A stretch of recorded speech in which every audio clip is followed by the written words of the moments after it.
Hi guys, I'm back again today with another video, and today we're checking out. They said Europe was dangerous. Then I went anyway.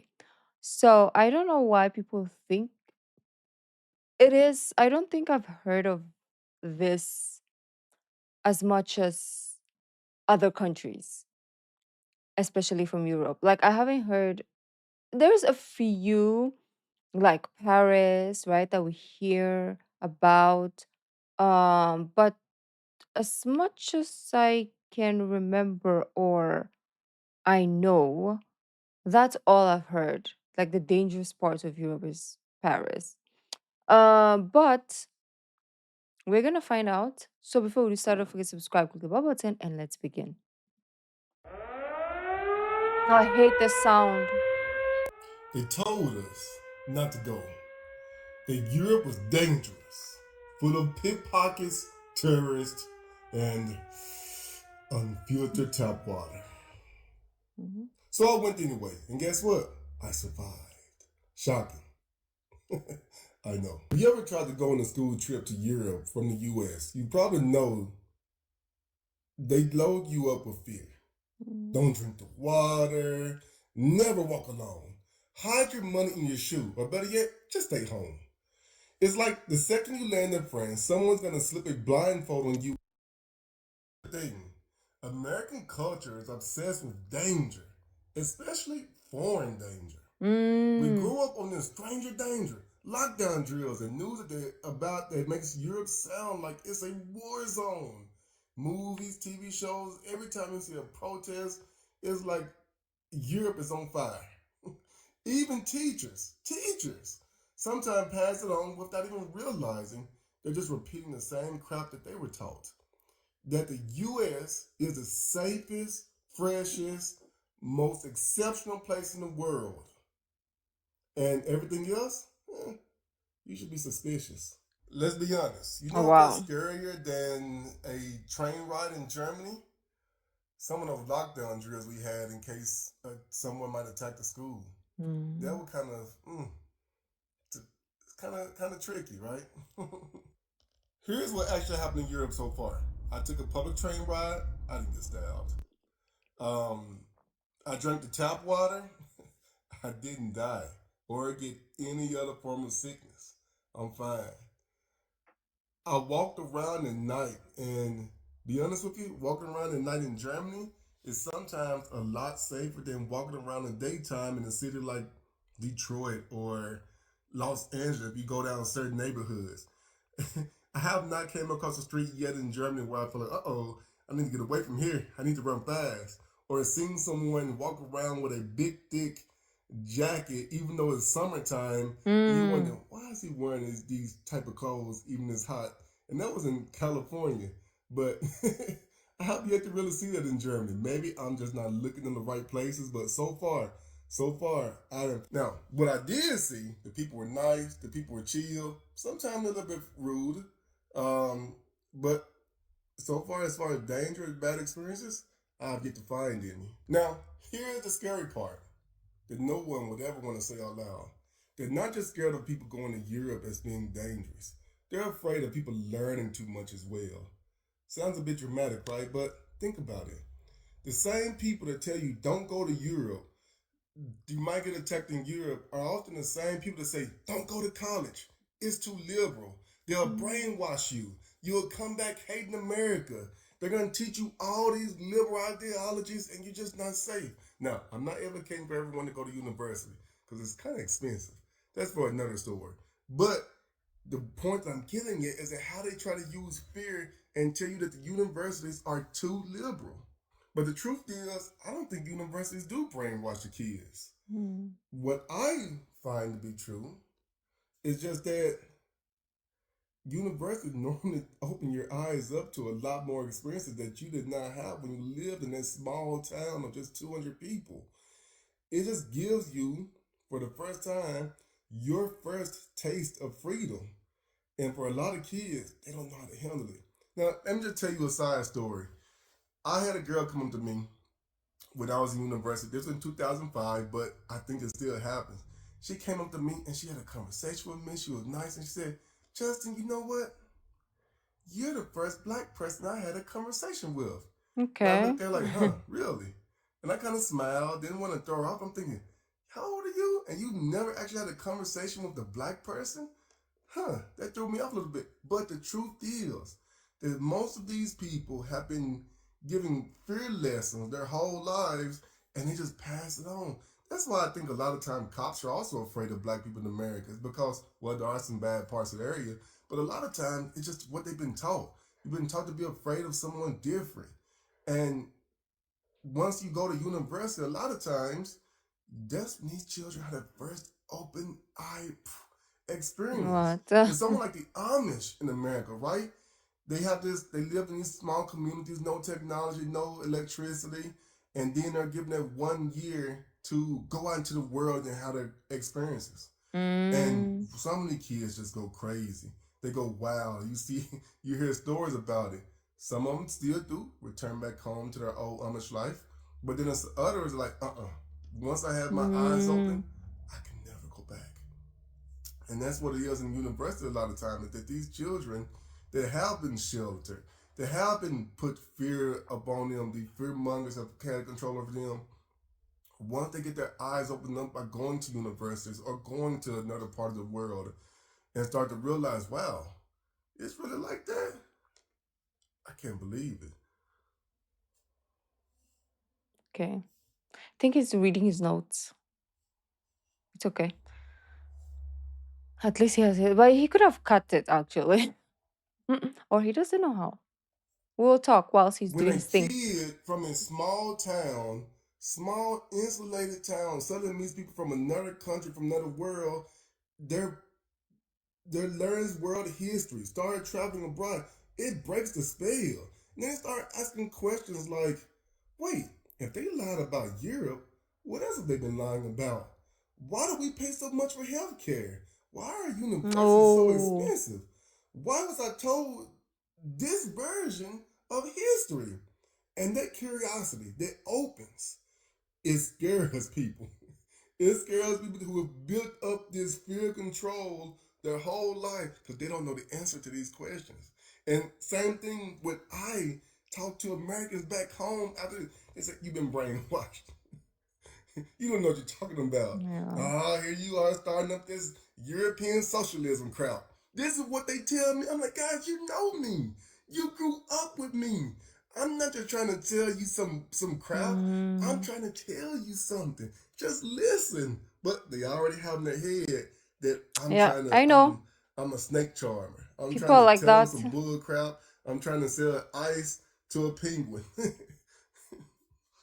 I mean, if you can sell ice to penguin, then you've accomplished a lot in life. First and foremost, how will you speak to See, them? once that bubble pops, you can't go open. Once what they say, once you have opened up Pandora's box, you Mm, cannot close it again. And that scares a lot of people. Now, I can't put on the parents. A lot of times the parents are just doing what helped them get by. A lot of times it's fear and scare techniques that normally keep people safe. At the end of the day, a lot of times we just want to keep people safe. But there are the other people that really just want you to think that America is the best country in the world, which, hey, I'm a proud American as well. But it's not perfect. Just like Europe is not perfect. The goal is that we can learn from each other and get the best from each world.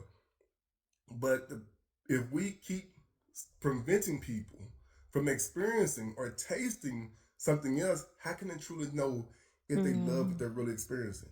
Hey, I know a lot of people that have gone to Europe, came to visit Europe, and realized, man, America is the best country they ever lived in. They just didn't like Europe. But I know other mm, people that came to Europe and realized, oh, there are some good things. Or went to China and realized, oh wow, China technology is unbelievable. I mean, look at the CEO of Ford. CEO of Ford Motor Company. Ford is American made cars, right?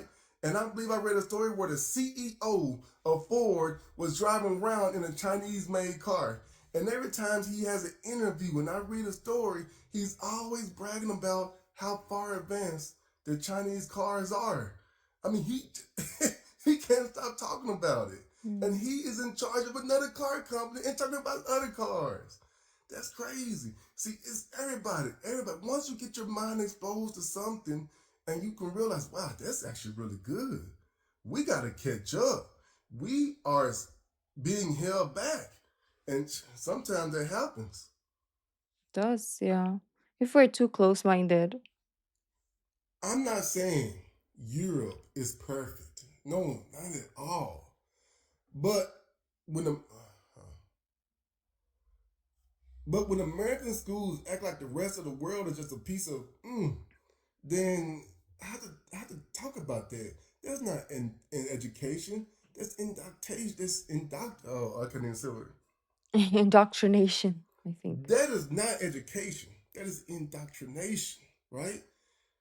And maybe the real reason that they don't want us to travel to Europe or thinking for ourselves is because once you do, you start to see how small your world really is or really was. So you go, study abroad, eat strange food, take a train ride, try these experiences. I can only recommend it. And truly, truly, once you have done those things, then you can either find out, you know what, my country's not the best. We need to get it better. Or you might even realize that, you know what they told me was 100% right. I love America, but you will never know until you try. And, Yeah. and, and my goal is, I just want you to try it.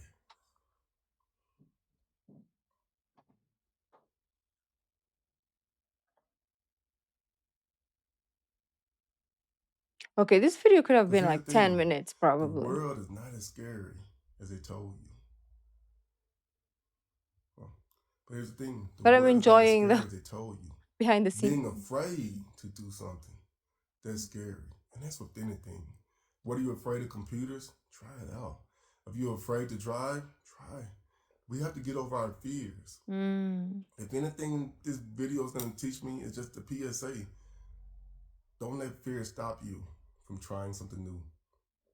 Don't. Try it out. You might find that you might love it. You're probably holding yourself back from a lot of great experiences. And like I said, I'm not saying your parents tried to do you wrong. Your parents try, and they try to protect us from everything. But sometimes parents can also be the Hindrance. ones that are actually holding us back from their own fears. They're putting their fears on the children. And then the children turn around and put their fears on their children and on their children. And it's you're trying to keep your people safe, but there are times when your fears can actually hold someone else back. I love America. I would never stop loving America.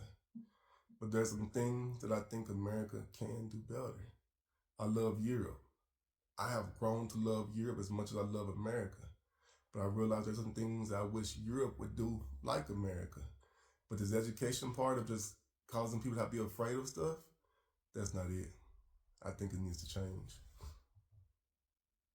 Amen.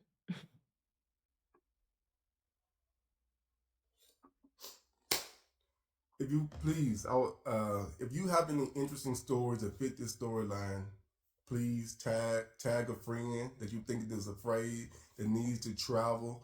Comment on some weird things that you probably been told by your family, friends, or even in school. Um, I'm in with this story. I remember my textbook, and I think it was fifth grade.